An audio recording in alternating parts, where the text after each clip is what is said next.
Hey my fire starters, welcome to the more interesting than good experiment. Rather than make my ever-increasing in length videos and leave the channel dormant in between each of them, I've decided to cover more of the movies that inspired me to make this channel in the first place. While my original plan was to have a blowout month of shorter videos every day, you guys have spoken and would rather have them weekly. So instead, at the end of each month, my patrons will decide which of that month's videos will get the full blowout treatment like I've done with Cigarette Burns, Gretel and Hansel, House of Leaves, and The Resurrected. If you'd like to join them, go to patreon.com/JustinDHurd and pledge at least $1 a video.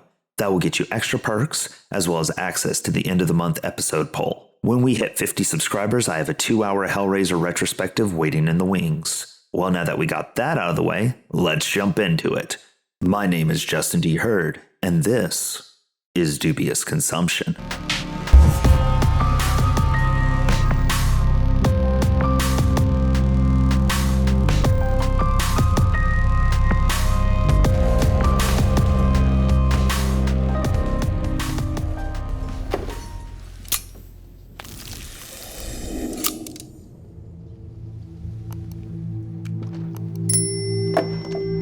Guy Moshe's Bunraku is a musical masquerading as an ultra-stylish kung fu movie. It cribs from an assortment of influences ranging from Rodgers and Hammerstein to Afro samurai. Set in a dystopic future where all guns have been destroyed, Bunraku follows an assortment of outlaws.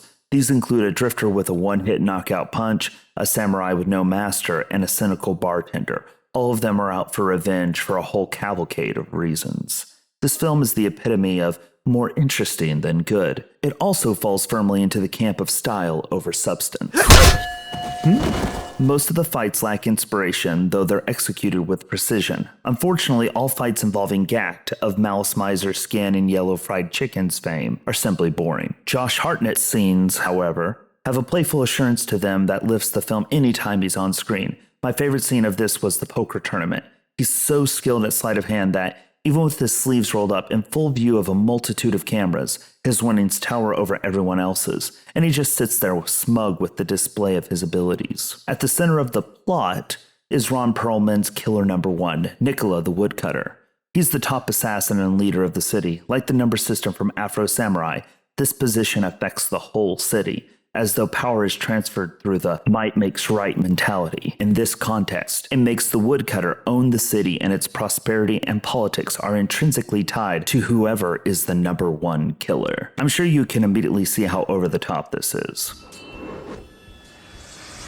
As a result, what we get is a minimalist warriors with wandering bands of warring street gangs unified under the woodcutter's banner. We see firsthand corruption of his gangs through Gac's swordsmen and the destruction of his family's restaurant. He is also attacked while at the city office. He's not safe anywhere. All of this for an amulet. His journey leads him to the Horseless Horseman Saloon. He is introduced to the bartender, played to perfection by Woody Harrelson. He's having so much fun in this role, another lost soul with a yet-to-be-revealed tragic backstory. In the grand tradition of using puppetry and illustration, I love the bartender's use of his pop-up book to explain essentially the origins of Spider-Man in a way to create a moral grounding for the film. He's also the guiding force for the story as he both brings together the drifter and the swordsman, but also gives them a path for their revenge. What's really fascinating to me is how much gravitas they bring to this matchup. Like two kaiju fighting each other, only for them to come together to take out a much bigger villain. Not only do we get that, they also fight in the rain, because it looks cool, damn it.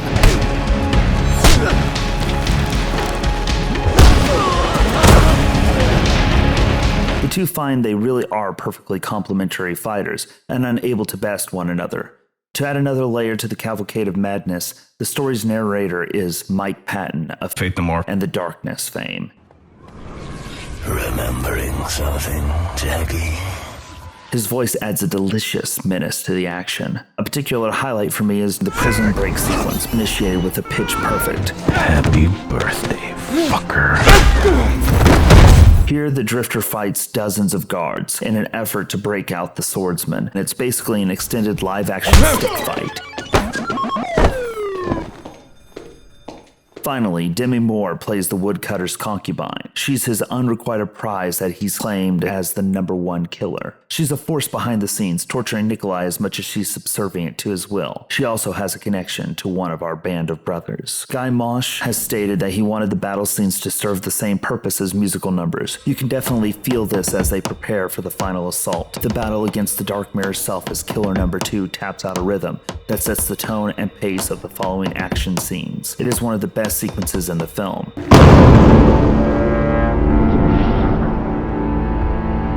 This is one of those weird films that I've grown oddly attached to. Every time I go to buy movies at my local video store, I will buy up any copies of Bunraku I can to give out to friends so they can experience this insane vision. As it stands right now, most streaming services have seemed to ditch the film.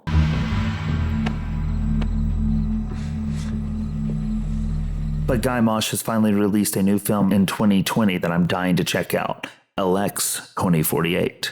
Maybe I'll cover that soon. And that's it. What did you think of Bunraku? Had you seen it before, or is this your first introduction to this madness? Let me know who stood out to you below. As always, you can find me on Twitter at JustinDHeard or on my website, justindheard.com. We also have merch available. Links below. Please consider supporting us on Patreon like these fine people: Chris Markinson, Stormy OK, Bryce Cleek, Dave Ferguson, and Catherine C. Thanks for fueling this experiment. If you want to support the channel as well, you can do so for as little as $1 per video. You get access to the videos early, scripts, as well as commentaries for each video. At the end of this month, and every month we do this experiment, my patrons will choose which one of this month's shorter videos are going to get turned into a full-blown episode. We've also got a 2-hour Hellraiser series retrospective for when we hit 50 patrons. Come to Daddy. Thank you for sticking to the end of the episode. My name is Justin D. Hurd.